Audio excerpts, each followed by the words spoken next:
Hello friends, स्वागत है आप लोगों का सेमेस्टर 2 मॉडल 2 का नेक्स्ट न्यू टॉपिक के लिए। न्यू टॉपिक का हम ऑब्जेक्टिव क्वेश्चन करने जा रहे हैं। देखिए, मैं आप लोगों को एक चीज़ और बता देती हूँ कि अभी जो हम लोग अभी जितने भी कलेक्शन ऑफ क्वेश्चंस ले रहे हैं डिफरेंट डिफरेंट टॉपिक्स के, ये क्वेश्चन जो है सिर्फ एक छोटा पार्ट होता है ना। इसके अलावा भी वैराइटीज़ ऑफ क्वेश्चन पूछे जाते हैं हर एक टॉपिक से। इतना तो पता ही है कि हर एक टॉपिक से बड़े सारे सवाल बनते हैं, खासकर एसी सर्किट और टीसी सर्किट हो गया, जो न्यूमेरिकल बेस जिसमें फॉर्मूले लगते हैं, है ना। उस वाले यूनिट्स में एक एक टॉपिक से भी क्वेश्चन बनते हैं, ठीक है। और इसके अलावा भी मशीन और बाकी सब में भी ऐसे बड़े सारे टॉपिक्स हैं। अभी तो फिलहाल सेमेस्टर 2 और सेमेस्टर 3 के बारे में बात करेंगे। उसमें अभी लगने वाले हैं, है ना, क्वेश्चन जब हम लगाएंगे तो उसमें और भी टॉपिक्स देखेंगे कि किस टाइप के सवाल आते हैं। ये बेसिक मैंने फर्स्ट हमने स्टार्ट किया है। इसमें इसमें हमको पता लगेगा कि किस टाइप के क्वेश्चन जो है पूछे। और अगर ये वीडियो जो लोग ऑलरेडी थ्योरी जो लोग पढ़ चुके हैं, वो अगर इसको देखते हैं तो उनके लिए काफ़ी हेल्पफुल रहेगी ये वाली वीडियो। बाकी इसके अलावा जो है थ्योरी के लिए भी अपन धीरे धीरे से टॉपिक्स ले लेंगे, है ना, या फिर यूनिट्स भी जो है पढ़ाया जाएगा, है ना। ये वीडियोस बनाए जाएंगे, ठीक है। तो आज अपन बेसिक वायरिंग प्रैक्टिस के लिए देखते हैं, क्योंकि कई सारे ऐसे यूनिट्स होते हैं जिसमें सिंपली थ्योरी पढ़ना बहुत ज़रूरी होता है। वायरिंग के एसेसरीज और आई रूल्स बेस्ड और बहुत सारी और छोटी छोटी चीज़ें रहती है जिस पे हमको ऑब्जेक्टिव्स लगाने ज़रूरी होते हैं, ठीक है। तो इसके लिए अपन थ्योरी पढ़ना बहुत ज़रूरी है। विदाउट थ्योरी अपन इस वीडियो को देखना बड़ा थोड़ा सा चीज़ें क्लियर नहीं हो पाएगी अगर इसको देखते हैं तो, क्योंकि ये रटने जैसा हो जाएगा, ठीक है। और मेरे ख्याल से ट्रेड थ्योरी बड़ी बेसिक और बड़ी शॉर्ट चीज़ें हैं इसमें आईटीआई की बुक्स में, तो मेरे ख्याल से थ्योरी पढ़ लेना ज़्यादा बेस्ट रहता है ना। तो आगे बढ़ते हैं, चलते हैं पहले क्वेश्चन की ओर। पहला क्वेश्चन पूछ रहा है कि कंड्यूट पाइप कैसे निर्दिष्ट किए जाते हैं, कैसे स्पेसिफाइड किए जाते हैं कंड्यूट पाइप्स को। तो पहले तो हम जानते हैं कि वायरिंग जो जब की जाती है ना, अस्थायी जब वायरिंग की जाती है तो स्थायी और अस्थायी वायरिंग पद्धतियाँ होती है। जब डोमेस्टिक इंडस्ट्रियल वायरिंग देखते हैं तो ये जो कंड्यूट पाइप वाली जो वायरिंग होती है वो एक तरह का परमानेंट क्या बोलते हैं, वायरिंग का एक ही हिस्सा है, ठीक है। जिसमें हम क्या करते हैं, एक पाइप यूज़ करते हैं, ठीक है। और इसके अंदर जो है वायर क्या बोले जाते हैं, प्लेस किया जाता है, ठीक है। ओके, इसको अपन केबल्स के को कंड्यूट पाइप के अंदर स्थापित किया जाता है। और इसके चार तरह के चार टाइप होते हैं इसके, है ना। ये iron conduit pipe, PVC, flexible iron, flexible PVC, है ना। और और भी चीज़ें हैं जैसे कि इसका आंतरिक व्यास कितना होता है ना। ये अपन थ्योरी में ही पढ़ेंगे अच्छे से। तो 41 का ऑप्शन यहाँ पे क्या हो जाएगा, 41 का ऑप्शन हो जाएगा यहाँ पे आउटर डायमीटर इन mm, ठीक है। यहाँ पर जो अभी मैंने कहा ना, आउटर डायमीटर जो होती है, व्यास जो होती है ना, ये उसके अकॉर्डिंग इसको अपन लिखते हैं। तो यहाँ पे क्या हो जाएगा, इसका ऑप्शन डी हो जाएगा, ठीक है। आगे बढ़ते हैं, यहाँ पे लिखा गया है कि what is the fusing factor for rewirable fuse. Fuse हम पढ़ते हैं, फ्यूज़ बड़ा इंपॉर्टेंट टर्म होता है। हमको पता है कि फ्यूज़ जो है सर्किट में फेज की सीरीज़ में इसको लगाते हैं, है ना। तो फ्यूज़ के भी कई सारे टाइप होते हैं। हम फ्यूज़ में किट कैट फ्यूज़, क्वार्ट्रिज फ्यूज़ और HRC फ्यूज़ के बारे में पढ़ते हैं ना। तो यहाँ पे पूछा गया है कि फ्यूजिंग फैक्टर की वैल्यू कितनी होती है, तो इसका ऑप्शन हो जाएगा बी 1.4, ठीक है। फ्यूजिंग फैक्टर की वैल्यू जो होती है रिवाइबल फ्यूज़ का, ठीक है।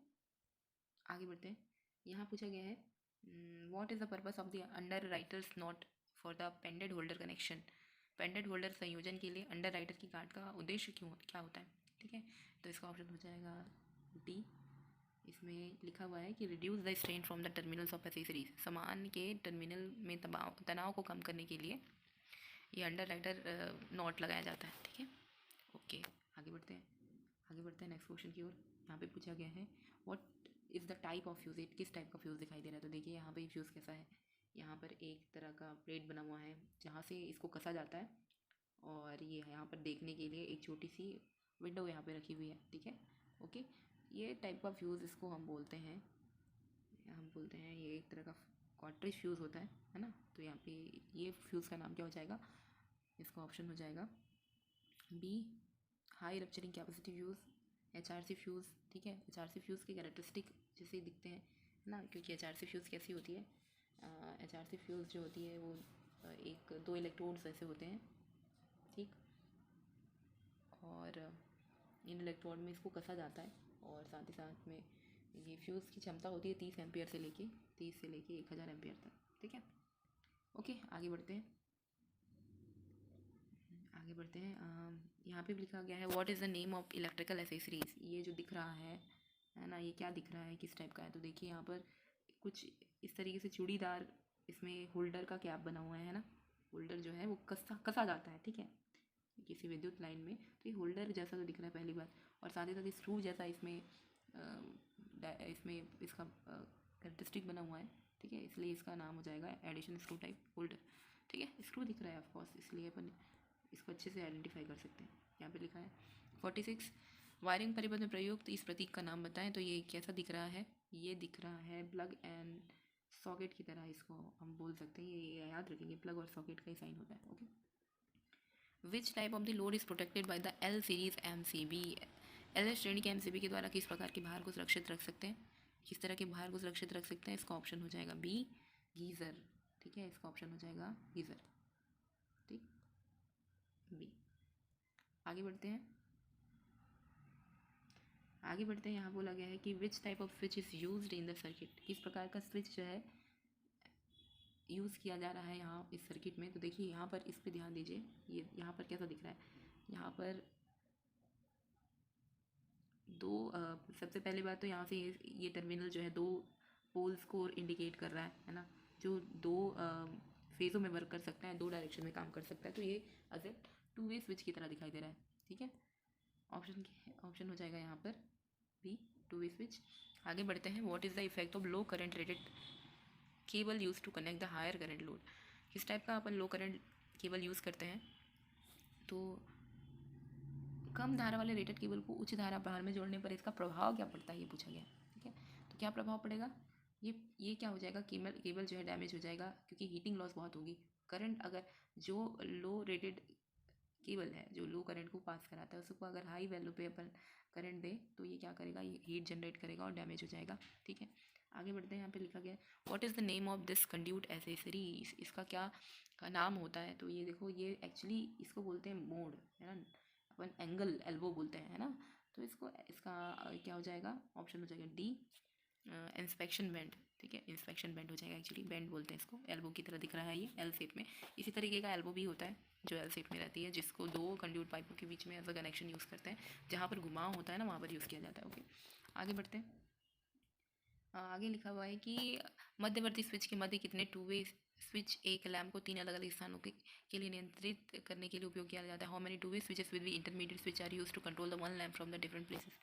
एक लैम्प को दो जगहों से कंट्रोल करने के लिए हमको कितने दो ठो हमको टू वे स्विच लगाने हैं, मतलब टू वे स्विच लगाना है, एक टू वे स्विच लगानी है और एक जो है इंटरमीडिएट स्विच लगानी है। तो यहाँ पर कितने टू वे स्विच और एक मध्यवर्ती स्विच के साथ कितने टू वे स्विच लगाया जा सकता है, ठीक है, ये पूछा जा रहा है। दो जगहों में हमें क्या करना है, इसको मैनेज करना है। तो इसका ऑप्शन हो जाएगा दो, ठीक है, इसका ऑप्शन हो जाएगा बी, टू, ठीक है। आगे बढ़ते हैं। यहाँ पूछा गया है what is advantage of concealed wiring. Concealed wiring क्या होता है कि कंसील्ड वायरिंग छुपी हुई वायरिंग होती है दीवार के अंदर। जो अपन अभी कंड्यूटिंग करते हैं, क्या होता है कि प्लास्टर करते हैं अपन, है ना, उसके अंदर अपन ईंट जोड़ने के बाद वायरिंग बाकायदा की जाती है, उसमें कंड्यूट पाइप को स्टे किया जाता है, मतलब कंड्यूट पाइप प्लेस किया जाता है, उसके बाद प्लास्टर होती है ना। तो इसको बोलते हैं छुपी हुई या कंसील्ड वायरिंग। तो हमें पूछा गया इसका फ़ायदा क्या होता है। तो क्या फ़ायदा हो जाएगा इसका फ़ायदा हो जाएगा कि मॉइस्चर से प्रोटेक्ट करेगा, ठीक है। आगे बढ़ते हैं। What is the name of this diagram. ये जो डायग्राम दिख रहा है वो किस डायग्राम की तरह दिखाई दे रहा है? तो इसका ऑप्शन हमारे पास इसका ऑप्शन हो जाएगा सर्किट डायग्राम, ठीक है। यहाँ पर कैसा दिख रहा है? इंस्टॉलेशन जैसा तो दिख नहीं रहा है, लेआउट डायग्राम भी नहीं है, ये परिपथ है। यहाँ पर बता रहा है कि यहाँ पे टू वे स्विच लगी हुई है और एक लैंप लगा हुआ है, राइट, क्रॉस जो है लैंप को इंडिकेट करता है, और यहाँ पे फेज लाइन कनेक्टेड है। तो एक टाइप का सर्किट डायग्राम है, ओके। आगे बढ़ते हैं। यहाँ पे पूछा गया what is the fusing factor for high rapturing capacity fuse. HRC fuse का फ्यूजिंग फैक्टर पूछा गया। फ्यूजिंग फैक्टर क्या हो जाएगा? 1.1 होता है, याद रखेंगे, ठीक है। क्या होता है? बी ऑप्शन हो जाएगा 1.1, ओके। 55 पूछता है किस प्रकार के रिले को एसी और डीसी दोनों में ही संचालित किया जा सकता है। तो एसी और डीसी में ऑपरेटेड कौन सा फ्यूज़ होता है? तो इसका ऑप्शन हो जाएगा सी, इम्पल्स रिले ऐसा है जिसको एसी और डीसी दोनों में ही यूज़ किया जा सकता है। आगे बढ़ते हैं। What is the name of accessories use to electrical appliances. ये कैसा दिख रहा है, किस टाइप का चीज़ है ये, ठीक है, कब कहाँ यूज़ होता है ये, है ना। तो ये जो होता है ये iron connector with direct entry, इसको ऐसा बोलते हैं, इसको सी, ये होता है सीधे प्रवेश के साथ लौ संयोजक, एक आयरन कनेक्टर होता है, ठीक है। इसका ऑप्शन हो जाएगा सी। आगे बढ़ते हैं। What is the name of accessory symbol, इसका क्या, ये क्या होता है, इस तरह का जो डायग्राम दिख रहा है किसको इंडिकेट करता है, ये इंडिकेट करता है multi position switch at single pole, ये सिंगल पोल पे मल्टी पोजिशन ये स्विच को इंडिकेट कर रहा है। ऑप्शन हो जाएगा डी। आगे बढ़ते हैं, घरेलू तारों में लचीली तारों का क्या उद्देश्य होता है, फ्लैक्सिबल कॉर्ड्स जो लगते हैं डोमेस्टिक वायर में, उसका क्या यूज़ है या क्यों करते हैं, तो क्यों करते हैं, ताकि एक तरह से ट्रांसपोर्टेबल उपकरण का कनेक्शन कर सकें, या फिर क्या बोल सकते हैं यहाँ पे हम क्या कर सकते हैं, उस लचीले तारों के थ्रू अपन और कनेक्शन आगे बढ़ा सकते हैं, है ना, इसलिए अपन क्या करते हैं, इसका यूज़ करते हैं, तो ऑप्शन डी हो जाएगा। ठीक, आगे बढ़ते हैं, यहाँ पे लिखा गया है कि इस परिपथ भंजक का उपयोग, परिपथ भंजक का मतलब क्या होता है, फ्यूज़ होता है, 100 एम्पियर धारा रेटिंग से ऊपर के लिए किया जाता है। ठीक है, तो यहाँ पूछा है कि कौन से फ्यूज़ का उपयोग 100 एम्पियर धारा से ऊपर के लिए किया जाता है, तो इसका ऑप्शन हो जाएगा MCCB। ठीक है, MCCB इसका ऑप्शन हो जाएगा। तो थोड़ा सा देखते हैं कि वैसे तो MCB मिनिएचर सर्किट ब्रेकर में, और आप किटकैट सर्किट ब्रेकर होता है, सॉरी सर्किट ब्रेकर की बात हो रही है, सर्किट ब्रेकर एक तरह का अलग चीज़ होती है, जो मैं फ्यूजेस की बात कर रही हूँ। तो यहाँ पर सर्किट ब्रेकर जो होती है ना, अलग अलग टाइप के होते हैं, एक तो मिनिएचर सर्किट ब्रेकर होता है, अर्थ लीकेज सर्किट ब्रेकर होता है जिसका नाम होता है ELCB, यहाँ पे जो सेकंड में लिखा हुआ है। ठीक है, तीसरा होता है मोल्डेड केस सर्किट ब्रेकर। ठीक है, तो यहाँ पर जो सर्किट ब्रेकर है, पहला जो टाइप होता है मिनिएचर, इसकी रेटिंग जो होती है वो होती है 5 to 60 एम्पियर रेटिंग तक जो है, इसमें इसको यूज़ करते हैं हम लोग। ठीक है, इसके बाद जो ELCB जो है यूज़ किया जाता है 100 मिली एम्पियर लीकेज करंट के लिए, अर्थ लीकेज, एक्चुअली अर्थ लीकेज के लिए काम करता है ना, तो ये 100 मिली एम्पियर तक के लीकेज करंट के लिए वर्क किया जाता है, इसको लगाया जाता है। और लास्ट में मोल्डेड केस जो है ना 100 एम्पियर, यानी 100 एम्पियर तक के करंट के लिए इसको अपन यूज़ करते हैं, राइट, इसका ऑप्शन सी हो जाएगा। आगे बढ़ते हैं, what is the purpose of tin coating on the copper fuse wire, copper fuse wire में टीन की कोटिंग क्यों की जाती है, तो अपन याद है कि टीन और कॉपर का मिक्सचर होता है, क्या बोलते हैं, मिश्रण होता है, वैसा वाला तार यूज़ करते हैं तो फ्यूजिंग वायर। ओके, तो क्यों की जाती है, तो क्यों की जाती है ज़रा ऑप्शन पढ़ते हैं। इसका ऑप्शन है with stand high temperature increase the fusing factor, prevent the oxidisation of copper wire, ये जो सी जो है ना वही इसका सही आंसर है। ठीक है, तो ये 60 का क्या हो जाएगा, सी। ठीक, आगे बढ़ते हैं, आगे बोला गया है what is the name of the 4 insulated conductor group, 4 कुचालित चालकों के समूह का क्या नाम होता है, क्या बोलते हैं, 4 तरह के इंसुलेटेड कंडक्टर ग्रुप का क्या नाम है, यानी क्या इसको कैसे बुलाया जाता है, क्या बोला जाता है, क्वाड बोलेंगे ऑफकोर्स, 2 का हम बनाते हैं तो उसको जोड़ा बोलते हैं। ठीक है, क्वाड यानी 4 को इंडिकेट करता है। ठीक है, तो ऑप्शन हो जाएगा यहाँ पर सी। आगे बढ़ते हैं, यहाँ पूछा गया है कि लैम्प को नियंत्रित करने के लिए, 4 लैम्प को नियंत्रित करने के लिए गोदाम वायरिंग सर्किट में कितने 2 तरह के 2 वे स्विच की आवश्यकता पड़ जाएगी। अब देखो कितने को करना है, 4 लैम्प को नियंत्रित करना है। ठीक है, 4 लैम्प्स है हमारे पास, 2 3 और यहाँ पे 4 लैम्प्स हैं। ठीक है, इसको हमको कंट्रोल करना है गोदाम वायरिंग में, है ना, तो इसमें अपन कितने क्या बोल सकते हैं, कितने 2 वे स्विच की ज़रूरत पड़ेगी, तो इसका ऑप्शन हो जाएगा बी। यस, 3 हमको ज़रूरत पड़ेगी। अब देखो गोदाम जो है, गोदाम वायरिंग के लिए 3 यहाँ पे 2 वे स्विच की ज़रूरत पड़ेगी। ठीक है, आगे बढ़ते हैं, यहाँ पूछा गया है कि बहुमंजिला इमारत के लिए तारों की ट्री प्रणाली में सबसे उपयुक्त क्या होता है, क्यों होता है ट्री प्रणाली। देखो हम जब वायरिंग सिस्टम जब पढ़ते हैं ना, तो हमारे पास वायरिंग करने के कई सारे तरीके होते हैं, उसमें से एक होता है सिंपल तरीका, एक जो होता है वो होता है नॉर्मली बोल सकते हैं डिस्ट्रीब्यूशन बॉक्स प्रणाली होती है, और होता है डिस्ट्रीब्यूटेड मेन लाइन को डिस्ट्रीब्यूशन बॉक्स में अपन अलग अलग छोटे छोटे बॉक्स बना के फिर दूसरे सारे जगहों में उसको डिस्ट्रीब्यूट करते हैं। दूसरा होता है ट्री प्रणाली। ठीक है, तो यहाँ पे पूछा है कि जो बहुत बहुमंजिला इमारत होती है उसमें ट्री प्रणाली सबसे ज़्यादा उपयुक्त क्या होती है, क्योंकि इजी लोड बैलेंस करता है, कांस्टेंट वोल्टेज डिस्ट्रीब्यूट करता है, ऑफर मिनिमम वोल्टेज ड्रॉप, या easy in fault finding the manufacturer. देखो सारे तो ठीक है जैसे भी है, लेकिन डी जो है ना सबसे वैलिड आंसर है यहाँ पे, कि फॉल्ट जो अगर मान लो आ गया किसी बिल्डिंग में, मान लो वायरिंग करने के टाइम पे इंटरनल फॉल्ट्स, तो उसको आइडेंटिफाई करना ज़्यादा आसान हो जाता है ट्री टाइप के प्रणाली में, इसलिए इसका ऑप्शन हो जाएगा डी। ओके, आगे बढ़ते हैं, यहाँ पे पूछा गया है which is use as a filler material for the fixing the screw hole on the ceiling.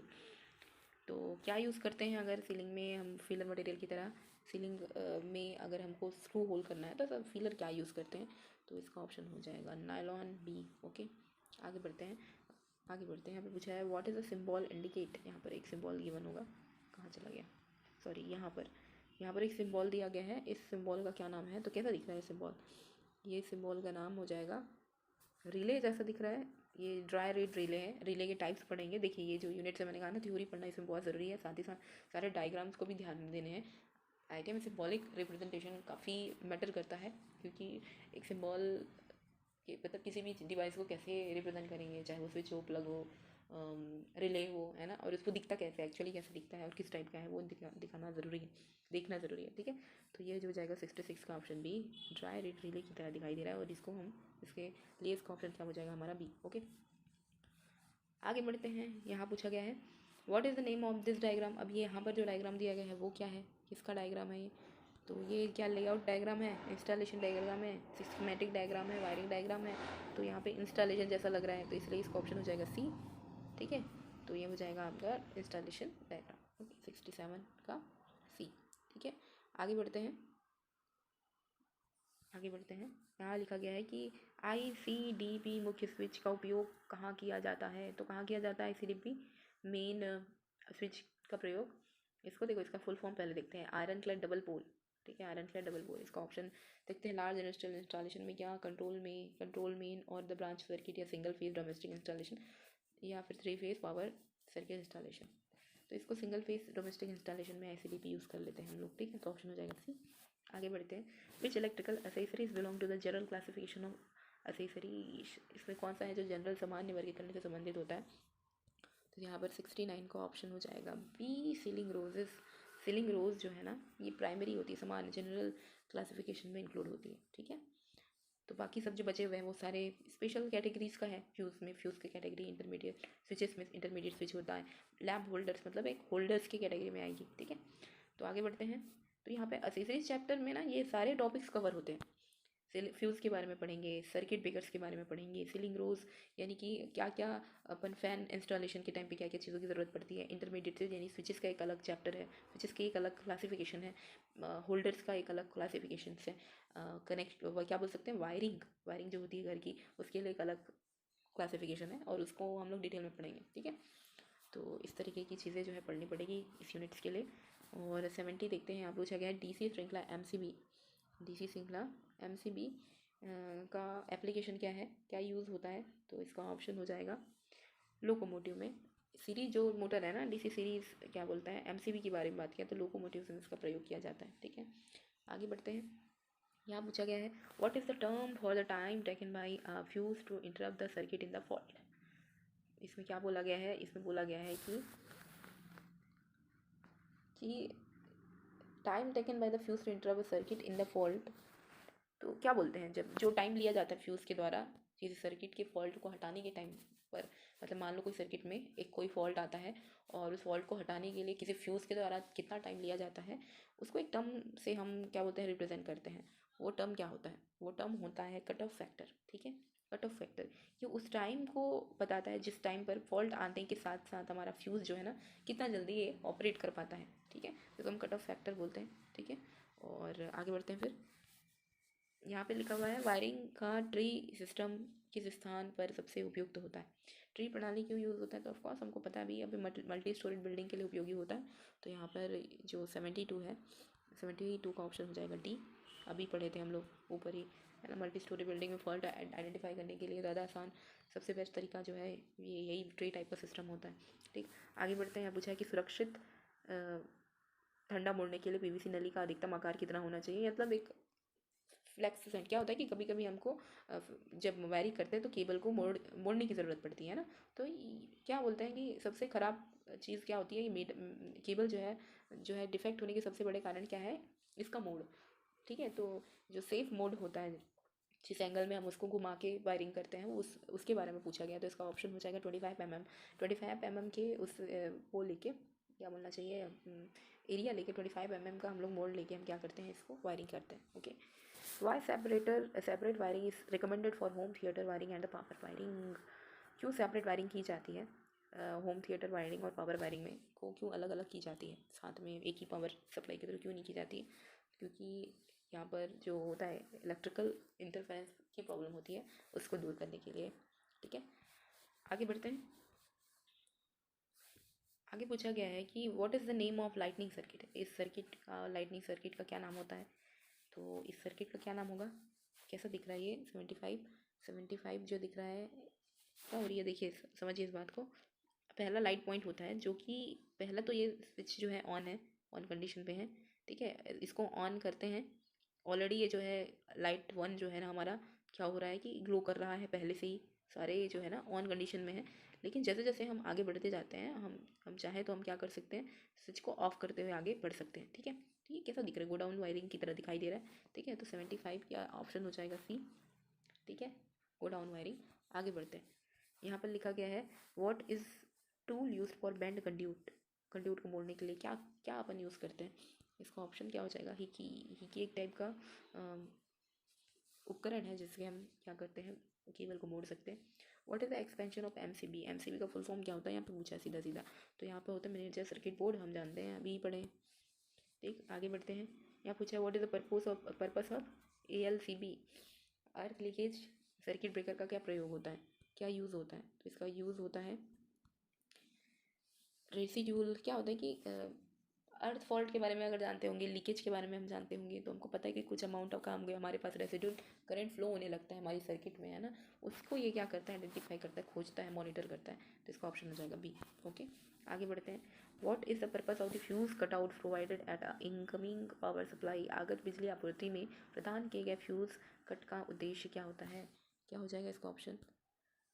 बिजली आपूर्ति में प्रदान किए गए फ्यूज़ कट का क्या प्रयोग होगा, फ्यूज़ कट आउट जो रहती है उसका प्रयोग क्या होता है। ये फ्यूज़ कट बताता है हमको कि लाइन जो है ओवरलोडेड है या नहीं, ठीक है। तो यहाँ पर इसका ऑप्शन हो जाएगा ए। आगे बढ़ते हैं। What is the use of the die stock set, die stock set का यूज़ क्या होता है पूछा गया है इसको। तो इसका यूज़ होता है थ्रेड काटना, किसका थ्रेड काटना, बेलनाकार जो पाइप होती है उसका जो बाहरी थ्रेड होता है ना, उसको काटने के लिए इसका प्रयोग किया जाता है। क्या नाम है इसका, याद रखेंगे, डाई स्टॉक सेट है।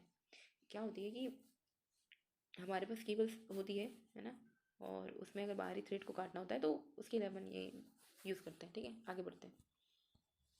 यहाँ पे पूछा गया है सीलिंग रोज को सामग्री एसेसरीज के किस वर्गीकरण में रखते हैं। तो प्राइमरी रखते हैं, अभी हमने देखा सामान्य वर्गीकरण में हम इसको रखते हैं, ठीक है। तो इसका ऑप्शन क्या हो जाएगा, पहले तो सारे ऑप्शन देख लेते हैं। A outlet, safety, holding accessories, general accessories. एक तो पहली बात तो ये अंडर द जनरल एसेसरीज आती है सीलिंग रोज, ओके। लेकिन इसके अलावा ये भी सही है ये कि आउटलेट एसेसरीज की तरह यूज़ करते हैं सीलिंग रोज को, ठीक है। क्योंकि सीलिंग रोज का काम ही है क्या करना, सब कनेक्टेड करे एज अ कनेक्शन पॉइंट, यहाँ से इसको एज अ कनेक्शन पॉइंट की तरह इसका यूज़ करते हैं, ठीक है। ओके, चलिए आगे बढ़ते हैं। यहाँ पर नेक्स्ट क्वेश्चन है what is the purpose of circuit diagram in the wiring installation, circuit diagram में परिपथ आरेख का क्या उद्देश्य होता है, हम सर्किट डायग्राम क्यों ड्रॉ करते हैं। तो सर्किट डायग्राम का एक अपना ही यूज़ होता है, हमको किसी विशिष्ट कार्य के लिए सर्किट को योजनाबद्ध कनेक्शन दिखाने के लिए करते हैं। पहले तो हमको लेआउट ही बनाना पड़ेगा ना, किसी हमारे हाउस का वायरिंग करना है तो कितने रूम्स हैं, कितने कनेक्शन हमको देने पड़ेंगे, कैसे कनेक्शन देने पड़ेंगे, ये सारी चीज़ों के लिए हमको एक अपना एक आरेख बनाना पड़ता है, ठीक है। तो इसका काम क्या है, ताकि स्पेसिफिक जो भी हम काम करने वाले वायरिंग करने वाले हैं तो उसका एक हमारे पास प्लान रहे कि हम कैसे वायरिंग करेंगे, इसलिए हम क्या करते हैं, वायरिंग इंस्टॉलेशन डायग्राम बनाते हैं, ठीक है। आगे बढ़ते हैं। Which electrical equipment is provided with the L series MCB, L series MCB जो है क्यों प्रयोग किए जाते हैं, जनरल लाइटिंग के लिए, जनरल लाइटिंग पर्पज़ के लिए प्रयोग में लिए जाते हैं। आगे बढ़ते हैं। यहाँ पूछा गया है why the looping back method is preferred in the domestic wiring installation, looping back method की विधि क्यों पसंद की जाती है, क्यों अपनाई जाती है, क्यों अपनाई जाती है, क्योंकि यहाँ पर किसी तरीके का जॉइंट नहीं होता, इसीलिए हम जो है लूपिंग बैक जो मेथड है वो प्रयोग में लाते हैं, ठीक है। आगे बढ़ते हैं नेक्स्ट क्वेश्चन की ओर। यहाँ पे पूछा गया है कि ये जो चिन्ह है उसमें ये जो क्रॉस लगा हुआ है किस क्या चीज़ को रिप्रेजेंट कर रहा है। यहाँ पर इस डायग्राम में ये जो क्रॉस बना हुआ है यहाँ पर खासकर देखिए, ये किस चीज़ को रिप्रेजेंट कर रहा है किसको बता रहा है ये बताता है number of wires run on the limb, कितने वायर जो है वो यहाँ पर रन कर रहे हैं, कितना वायर जो है जा रहा है, इन आउट हो रहा है, उसी को ये क्या करता है, क्रॉस जो है रिप्रेजेंट कर रहा है, ठीक है। तो एक जब लेआउट बनाते हैं तो कुछ साइंस हमको रखने पड़ते हैं, ठीक है, ध्यान में रखने पड़ते हैं, ठीक है। ओके, आगे बढ़ते हैं। ये द नियम ऑफ वायरिंग मेथड, इस तरीके का जो वायरिंग दिखता है उसको कौन सी वायरिंग बोलते हैं, हम क्या बोलते हैं, इसको लूपिंग बैक मेथड बोलते हैं, ठीक है। तो इसका ऑप्शन हो जाएगा क्या, बी। इस तरह की वायरिंग जो मेथड होती है उसको लूपिंग बैक मेथड बोलते हैं, ठीक। आगे बढ़ते हैं। पूछा गया है कि what is the name of this diagram, यहाँ पर एक डायग्राम गिवन होगा। अब ये बताइए ये डायग्राम कैसा डायग्राम दिखाई दे रहा है, हाँ ये 2 तरह के क्वेश्चन बन गए, 2 नहीं, ये तीसरे नंबर का क्वेश्चन है। इंटरमीडिएट जो ट्यूबवेल जो स्विच लगी है उसके साथ यहाँ पर ये तीसरा नंबर का क्वेश्चन है। इसमें पूछा गया है कि कैसा दिख रहा है, तो ये स्टेयर केस वायरिंग की तरह दिखाई दे रहा है। ठीक है, स्टेयर केस वायरिंग की तरह दिखाई दे रहा है कि जैसे जब आप सीढ़ी चढ़ रहे हो तो हम क्या करते हैं, स्विच ऑन करते हैं, देन ऊपर चढ़ जाने के बाद ऊपर सीढ़ियों में उस लैम्प को हम ऑपरेट करके ऑफ भी कर सकते हैं। तो इस बात करेंगे अगर इस रिले का, अगर मैं वर्किंग की बात करूँ ना, तो नॉर्मल कंडीशन में जब नॉर्मल करंट फ्लो हो रही है, नॉर्मल करंट की वैल्यू जब फ्लो कर रही होती है ना, तो ये नॉर्मल इस कंडीशन में रहता है। लेकिन जैसे ही अगर कोई करंट, एक्स्ट्रा करंट यहाँ पे आने लगता है, मतलब जो भी प्री डिटरमाइंड करंट जिस पर ये काम करना है उससे ज़्यादा अगर इसमें करंट होती है तो इसमें भी करंट फ्लो होने लग जाती है, और जिसकी वजह से मैग्नेटाइज होगा, और मैग्नेटाइज होने की वजह से ये क्या कर देगा, इसको इस जो कनेक्टर है उसको वो अपनी ओर पुल करेगा, जिससे ये कनेक्ट हो जाएगा, शॉर्टेड हो जाएगा, और इस तरीके से एक सायरन बजेगा और हमारी सर्किट को एक सिग्नल जाएगा कि हमारा सर्किट क्या हो गया, हमारे सर्किट को हम क्या करें, ऑपरेट कराएं और क्या करें, रिलीज़ करें, जो भी सर्किट ब्रेकर है वो रिलीज़ करें। ठीक है, तो यहाँ पर 88 का ऑप्शन हो जाएगा डी, इलेक्ट्रोमैग्नेटिक टाइप रिले। ठीक है, आगे बढ़ते हैं।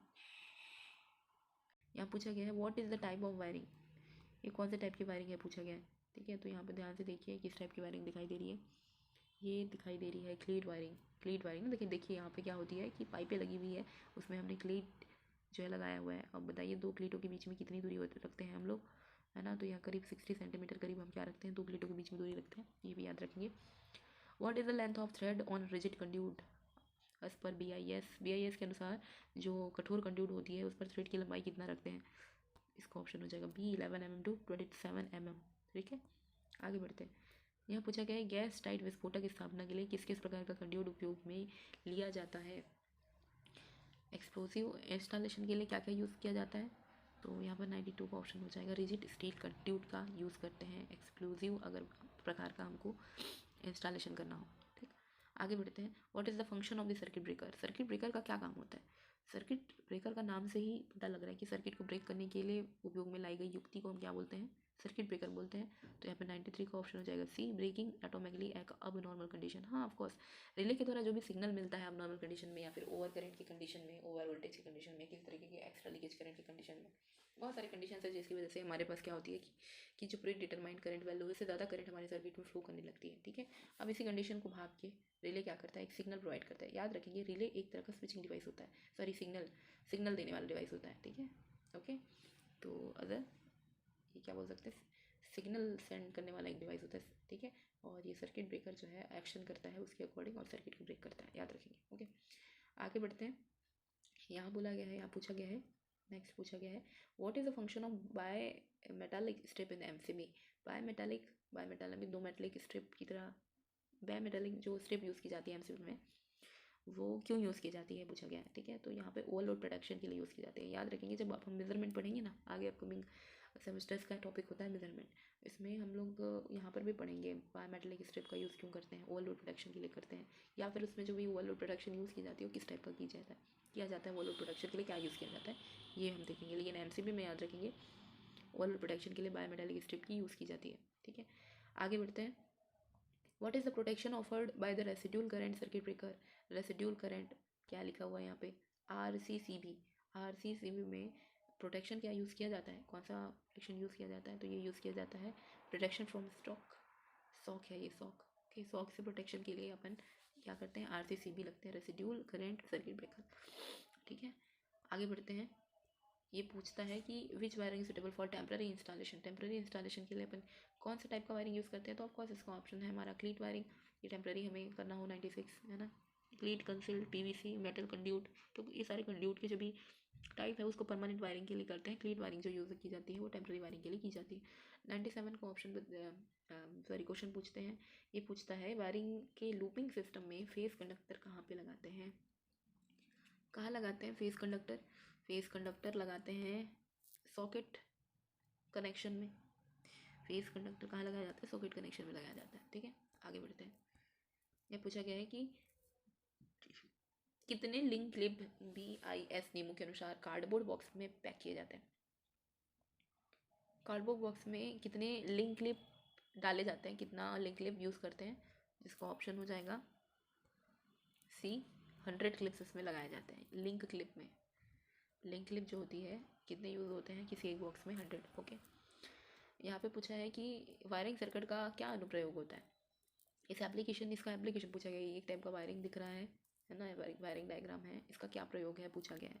इसका प्रयोग क्या हो जाएगा, क्या ये टू लैम्प क्या बता रहा है, ये क्या two lamp dim operation only को बता रहा है, एक स्विच द्वारा नियंत्रित 2 लैम्प बता रहा है, एक लैम्प जो है ब्राइट कर रहा है, दूसरा लैम्प क्या कर रहा है, डीम ऑपरेशन कर रहा है। ठीक है, तो इसका ऑप्शन क्या हो जाएगा, डी। यहाँ पे देखो एक लैम्प ब्राइट करेगा जो कि 2 वे स्विच से कनेक्टेड है, और दूसरा जो है नॉर्मल कंडीशन पे वर्क करेगा। ठीक है, तो ऑप्शन यहाँ पे डी हो जाएगा। आगे चलते हैं, यहाँ पूछा गया what is the reason for the home theatre wiring not to run along with the power wiring. Home theatre wiring को पावर वायरिंग के साथ नहीं चलाना का क्या कारण होता है, नहीं चलाने का क्या कारण होता है। ये जो है हमें क्वेश्चन, एक टाइप का क्वेश्चन हमने देखा है इसका, क्यों नहीं चलाते हम लोग, तो इसका ऑप्शन हो जाएगा C. Avoid the electrical interference audio video system, इसीलिए हम लोग क्या करते हैं, अलग अलग वायरिंग करते हैं। ठीक है, आगे बढ़ते हैं। यहाँ पूछा गया है यदि अर्थ पाइप की लंबाई बढ़ जाती है तो अर्थ के प्रतिरोध का मान पर क्या प्रभाव पड़ेगा। हम लोग अर्थ पाइप की लंबाई बढ़ाते हैं तो उसके साथ अर्थ का प्रतिरोध जो होता है उसका क्या इफेक्ट होता है। इसका ऑप्शन हो जाएगा डिक्रीजेस। पाइप की लंबाई बढ़ाने से अर्थ रेजिस्टेंस की वैल्यू क्या होती है, कम होती जाती है। ऐसा इसका ऑप्शन है सी। ओके, अच्छा एक चीज़ याद रखिएगा कि यहाँ पर अर्थ का रेजिस्टेंस की बात हो रही है। ठीक है, तो अर्थ रेजिस्टेंस का केस जो होता है, सॉरी अरे, ठीक है ना, आगे बढ़ते हैं। यहाँ पर नेक्स्ट पूछा गया है which type of accessories are use to operate a portable appliances. एक पोर्टेबल उपकरण को संचालित करने के लिए क्या क्या सामानों की ज़रूरत पड़ सकती है, या क्या क्या सामानों की मिनिमम क्या क्या सामानों की ज़रूरत पड़ती है। इसका ऑप्शन हो जाएगा डी। आउटलेट, जो जितने आउटलेट सामान है उसकी ज़रूरत पड़ती है, बाकी सारे एसेसरीज़ का तो प्रयोग किया ही जाता है, लेकिन संचालित करने के लिए आउटलेट एसेसरीज़ की ज़रूरत पड़ता है। ठीक है, आगे बढ़ते हैं। यहाँ पूछा गया है which insulation is necessary for proper function of basic protection. किस टाइप का इंसुलेशन ज़रूरी होता है बेसिक प्रोटेक्शन के लिए। इसका ऑप्शन हो जाएगा कार्यात्मक कुचालक या फंक्शनल इंसुलेशन की ज़रूरत पड़ती है। ठीक है, तो इसका ऑप्शन हो जाएगा बी। आगे बढ़ते हैं। विच type of accessories of fuse is comes under. यहाँ पर जो फ्यूज़ होती है ना वो किसके अंतर्गत में आती है, कंट्रोलिंग, सेफ्टी, होल्डिंग या आउटलेट एसेसरीज की तरह इसको यूज़ करते हैं। तो इसका ऑप्शन हो जाएगा सी। अच्छा, सेफ्टी एसेसरीज की तरह हम फ्यूज़ को उपयोग में लेते हैं। पता है ना, फ्यूज़ क्या करता है, सिग्नल देता है सर्किट ब्रेकर को, ताकि सर्किट ब्रेकर जिससे क्या हो सके, ऑपरेट हो सके। ठीक है, आगे बढ़ते हैं। यहाँ पूछा गया है what is the expansion of ECC. ECC का फुल फॉर्म क्या होता है पूछा है, तो ईसीसी का फुल फॉर्म होता है अर्थ कंटिन्यूटी कंडक्टर। ओके, आगे बढ़ते हैं। आगे पूछता है कि which type of MCB suitable for halogen lamps. Halogen lamp के लिए किस टाइप का एमसीबी लगा सकते हैं, L series type, G series type, DC series type, या एल और जी सीरीज टाइप। तो इसके लिए जी सीरीज टाइप का प्रयोग करते हैं। ठीक है, ऑप्शन हो जाएगा बी। ठीक, आगे बढ़ते हैं।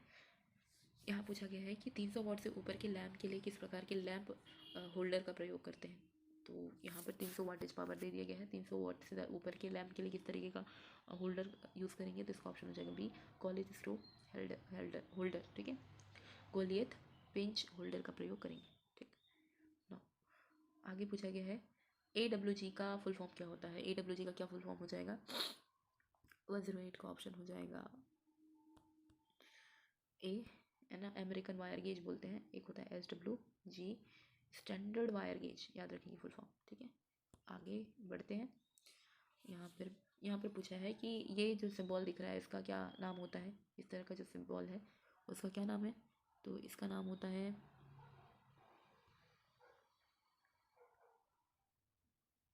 इसका नाम है इंटरमीडिएट स्विच।